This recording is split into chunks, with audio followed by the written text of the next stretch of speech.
Surveys show an increasing number of male managers are uncomfortable working closely with women. That's because a string of prominent men have lost their jobs after being accused of sexual misconduct.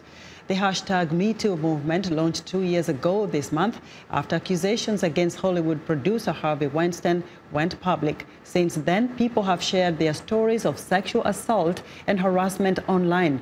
VOA's Dora Mekouar takes a look at what some are calling the #MeToo backlash. In the wake of the #MeToo movement, 41% of men say they're more reluctant to have a one-on-one meeting alone with a woman. And more than 1 in 5 men say they're more inclined to exclude women from social interactions like meeting for drinks after work. That's according to a 2018 survey. Those findings don't surprise New York City consultant Davia Temin.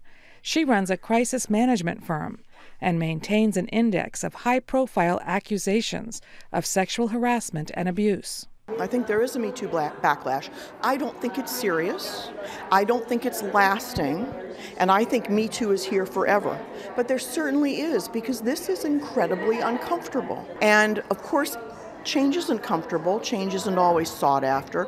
And a right that people sort of have always felt from the time of the caveman is being whittled away. Columbia law professor Ala T. Johnson sees #MeToo as a strong force for change. I think one of the most powerful things is that it's really brought attention to the issue of sexual harassment, to sexual assault, and it has provided a way for women to collectivize their stories. A lot of times people don't believe people in isolation, but when you hear repeated stories, that's when you begin to think these are systemic problems that we need to deal with, and that's powerful. According to the National Women's Law Center, 15 states have passed new laws aimed at protecting employees from sexual harassment and gender discrimination since October 2017, when the #MeToo movement catapulted into the public consciousness. Both Johnson and Temin participated in a recent #MeToo panel discussion at Columbia University.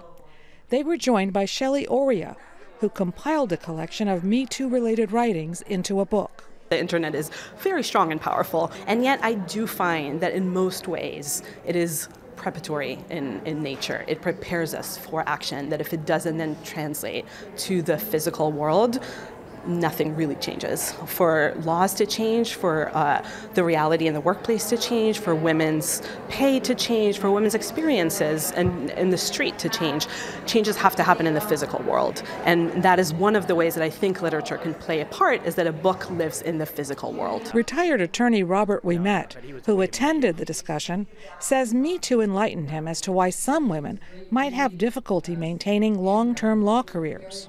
Actually, I think probably it's a good thing that people are thinking about who they're alone with and who they're not alone with, and under what circumstances they're alone with them.